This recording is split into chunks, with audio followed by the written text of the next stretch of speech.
কাৰ্যসূচীৰ শুভাৰম্ভ কৰিবৰ বাবে আমাৰ সন্মানীয় বিধায়ক অখিল গগৈ ডাঙৰীয়া আহি আমাৰ মাজত উপস্থিত হৈছে আৰু তেখেতৰ নেতৃত্বতে মাহজোৰা যি আমাৰ চাফাই অভিযানৰ কাৰ্যসূচী পৰিষ্কাৰ অভিযান এই অভিযানত সকলোকে আমি অংশ হ'বৰ কাৰণে অনুৰোধ জনাইছোঁ। এই মাহজোৰা কাৰ্যসূচী সফল কৰিবৰ কাৰণে অনুৰোধ জনাইছোঁ আৰু সন্মানীয় বিধায়ক মহোদয়ক এই বিদায় কাটি এই কাৰ্যসূচী শুভাৰম্ভ কৰিবৰ কাৰণে অনুৰোধ জনাইছোঁ।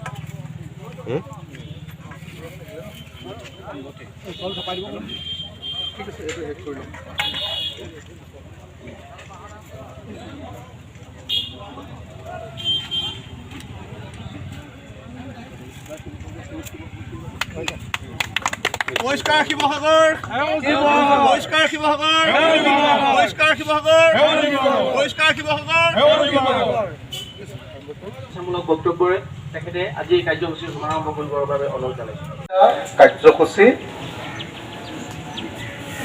গ্ৰীণ শিৱসাগৰ এই কৰ্মসূচীটোত আমি অন্তৰ্ভুক্ত কৰিব খুজিছোঁ।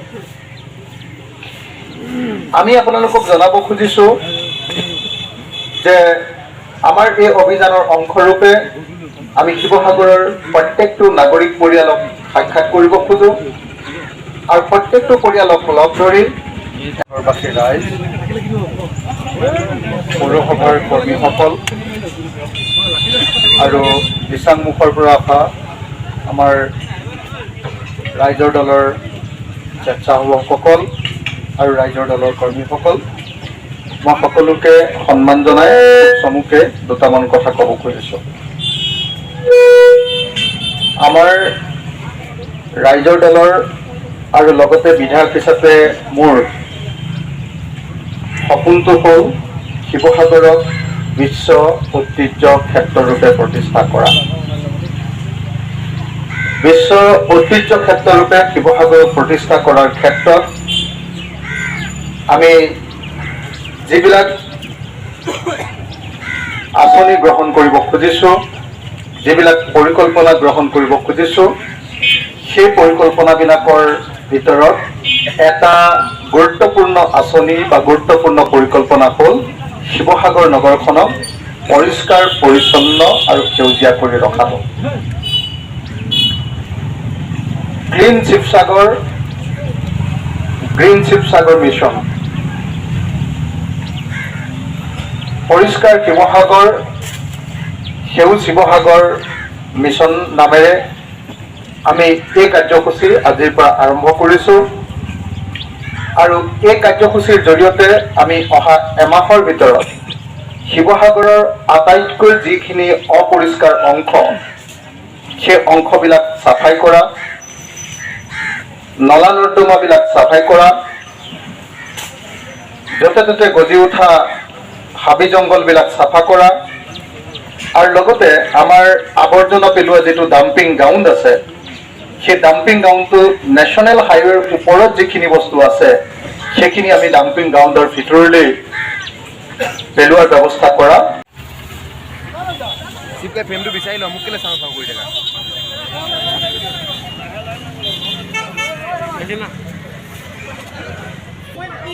বেকলাইট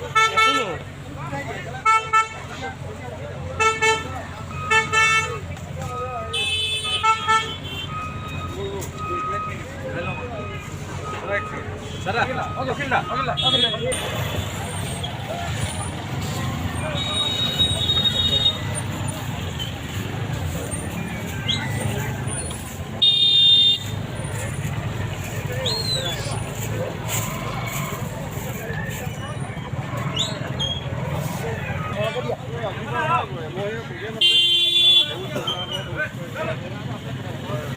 কাপোৰত পাৰিব।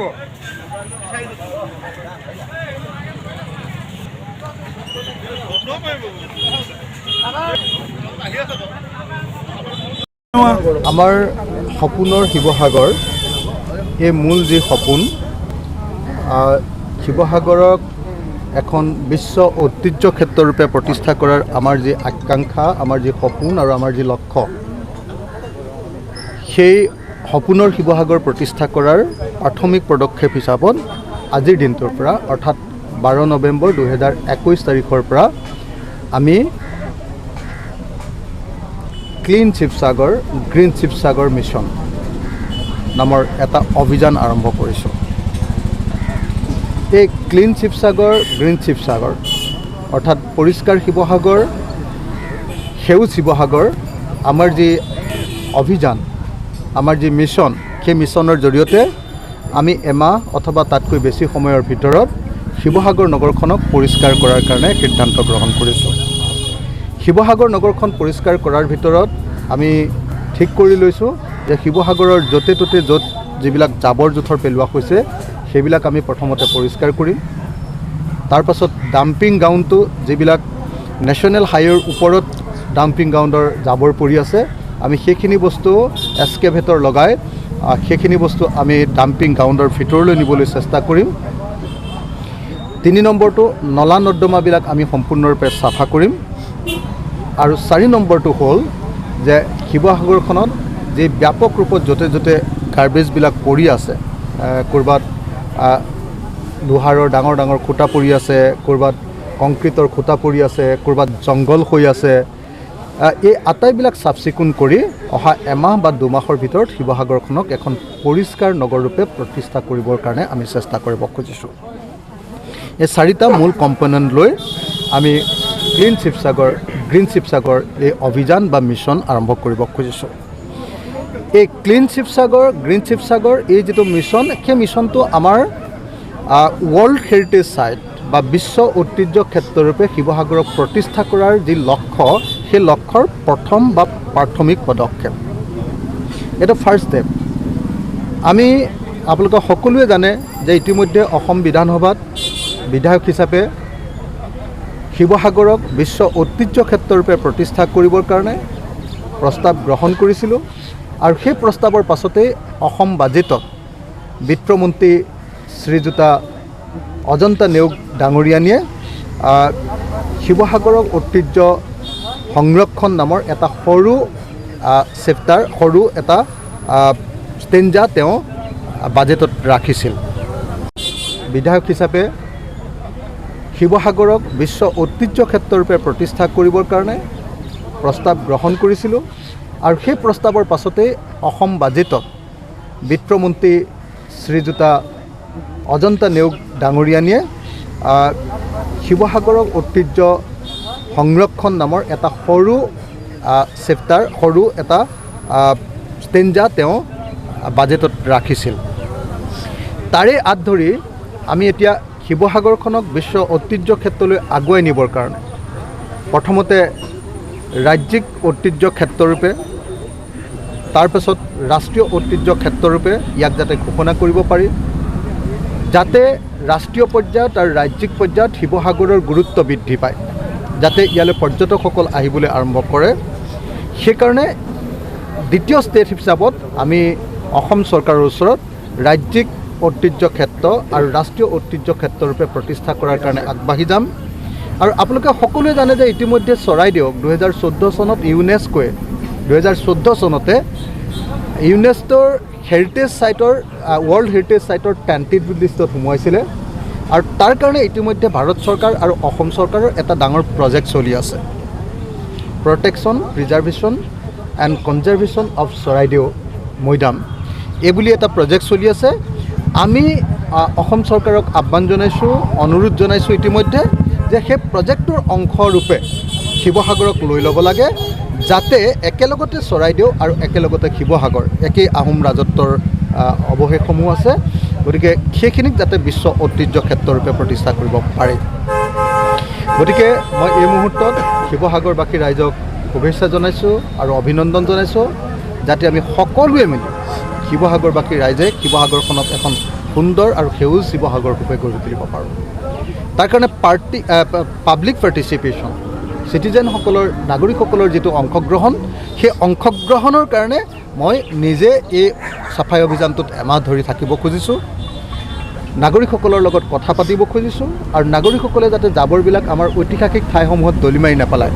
যেনেকৈ ধৰক আজি আমি য'ত আৰম্ভ কৰিছোঁ এইটো হ'ল, সকলোৱে জানে আমাৰ ঐতিহাসিক যমুনা, ঐতিহাসিক যমুনাত গোটেই জাবৰবিলাক পেলাই ইয়াক ডাষ্টবিনত পৰিণত কৰা হৈছে। গতিকে ঐতিহাসিক যমুনাখনক চাফ চিকুণ কৰি আমি শিৱসাগৰক ঐতিহ্য আৰু গৰিমা আৰু আমাৰ অভিমান বৃদ্ধি কৰিব লাগে। সেই কামটো আৰম্ভ কৰিছোঁ। গতিকে এই ক্ষেত্ৰত আমি সকলো মানুহৰ সহযোগিতা, সকলো নাগৰিকৰ সহযোগিতা লাভ কৰিবৰ কাৰণে আশা প্ৰকাশ কৰিছোঁ। মই আকৌ কৈছোঁ, সকলৰ যিটো অংশগ্ৰহণ, সেই অংশগ্ৰহণৰ কাৰণে মই নিজে এই চাফাই অভিযানটোত এমাহ ধৰি থাকিব খুজিছোঁ, নাগৰিকসকলৰ লগত কথা পাতিব খুজিছোঁ, আৰু নাগৰিকসকলে যাতে জাবৰবিলাক আমাৰ ঐতিহাসিক ঠাইসমূহত দলি মাৰি নেপেলায়। যেনেকৈ ধৰক আজি আমি য'ত আৰম্ভ কৰিছোঁ এইটো হ'ল, সকলোৱে জানে, আমাৰ ঐতিহাসিক যমুনাত গোটেই জাবৰবিলাক পেলাই ইয়াক ডাষ্টবিনত পৰিণত কৰা হৈছে। গতিকে ঐতিহাসিক যমুনাখনক চাফ চিকুণ কৰি আমি শিৱসাগৰক ঐতিহ্য আৰু গৰিমা আৰু আমাৰ অভিমান বৃদ্ধি কৰিব লাগে, সেই কামটো আৰম্ভ কৰিছোঁ। গতিকে এই ক্ষেত্ৰত আমি সকলো মানুহৰ সহযোগিতা, সকলো নাগৰিকৰ সহযোগিতা লাভ কৰিবৰ কাৰণে আশা প্ৰকাশ কৰিছোঁ। মই আকৌ কৈছোঁ যে ক্লিন শিৱসাগৰ, গ্ৰীণ শিৱসাগৰ মিছনটো হ'ল আমাৰ সপোনৰ শিৱসাগৰৰ, অৰ্থাৎ বিশ্ব ঐতিহ্য ক্ষেত্ৰ শিৱসাগৰৰ কাৰণে লোৱা আমাৰ প্ৰথম আৰু প্ৰাথমিক পদক্ষেপ, ফাৰ্ষ্ট ষ্টেপ। আৰু এই পদক্ষেপৰ পাছত এটাৰ পাছত আনটো পদক্ষেপ গ্ৰহণ কৰি 5 বছৰৰ ভিতৰত যাতে শিৱসাগৰক বিশ্ব ঐতিহ্য ক্ষেত্ৰৰূপে প্ৰতিষ্ঠা কৰিব পাৰোঁ, তাৰ কাৰণে ক্ৰমান্বয়ে আগবাঢ়ি যোৱা যাব। ইতিমধ্যে ৰংঘৰ, তলাতল ঘৰ, শিৱদৌল, ঘনশ্যাম মন্দিৰ, আপোনাৰ দেৱীদৌল, বিষ্ণুদৌল, এই আটাইবিলাক ক্ষেত্ৰত মই নিজে বিধায়ক হিচাপে সৌন্দৰ্যবৰ্ধনৰ কাৰণে ছিজন ফ্লাৱাৰ ৰোপণৰ কাম আৰম্ভ কৰিছোঁ। মোৰ উদ্যোগত, আমাৰ বিধায়ক হিচাপে আমাৰ উদ্যোগত আমি পুৰাতত্ব বিভাগৰ সহযোগত এই কাম আৰম্ভ কৰিছোঁ। গতিকে মই সকলোকে অনুৰোধ জনাইছোঁ যে আহক, অহা ডিচেম্বৰ মাহৰ পৰা যিহেতু পৰ্যটন ক্ষেত্ৰসমূহ খুলিব, আমাৰ ঐতিহ্য ক্ষেত্ৰসমূহ খুলি দিয়াৰ ব্যৱস্থা কৰা হ'ব। গতিকে আমি সকলোকে শিৱসাগৰখন তাৰ আগতে যাতে চাফা কৰিব পাৰোঁ, সুন্দৰ কৰিব পাৰোঁ, সেই অভিযানত অংশগ্ৰহণ কৰোঁ। মই আজি এই অভিযানৰ মজিয়াৰ পৰা, শিৱসাগৰৰ মজিয়াৰ পৰা, ঐতিহাসিক যমুনাৰ পাৰৰ পৰা মই অসমৰ মুখ্যমন্ত্ৰীক আহ্বান জনাইছোঁ আৰু অসমৰ স্বাস্থ্যমন্ত্ৰীক আহ্বান জনাইছোঁ, অহা 1 ডিচেম্বৰৰ পৰা শিৱসাগৰৰ সকলো পুৰাতাত্ত্বিক ক্ষেত্ৰ যাতে পৰ্যটকৰ কাৰণে খুলি দিয়া হয়, সকলো পুৰাতাত্ত্বিক ক্ষেত্ৰ যাতে পৰ্যটকৰ কাৰণে মুকলি কৰি দিয়া হয়, নহ'লে মানুহ মৰি যাব এতিয়া, খাবলৈ নাপায়। সাংঘাতিক ধৰণে গোটেই পৰ্যটন ক্ষেত্ৰখন ধ্বংস হৈ গৈছে। শিৱসাগৰত আমি একো কাম আৰম্ভ কৰিব পৰা নাই, কাৰণ সকলোবিলাক বন্ধ। অফিচিয়েলি এতিয়া ৰংঘৰো বন্ধ, তলাতল ঘৰো বন্ধ। গতিকে মই অসমৰ মুখ্যমন্ত্ৰী আৰু স্বাস্থ্যমন্ত্ৰীক অনুৰোধ জনাইছোঁ, অহা 1 ডিচেম্বৰ তাৰিখৰ পৰা ৰংঘৰ, তলাতল ঘৰ আৰু সকলো পুৰাতাত্ত্বিক ক্ষেত্ৰ যাতে পৰ্যটকৰ কাৰণে, আমাৰ অসমীয়া জাতিৰ এই সম্পদ সকলো ভাৰতীয়, পৃথিৱী বা অসমৰ মানুহৰ কাৰণে যাতে খুলি দিয়াৰ ব্যৱস্থা গ্ৰহণ কৰা হয়, তাৰ কাৰণে মই অনুৰোধ জনাইছোঁ।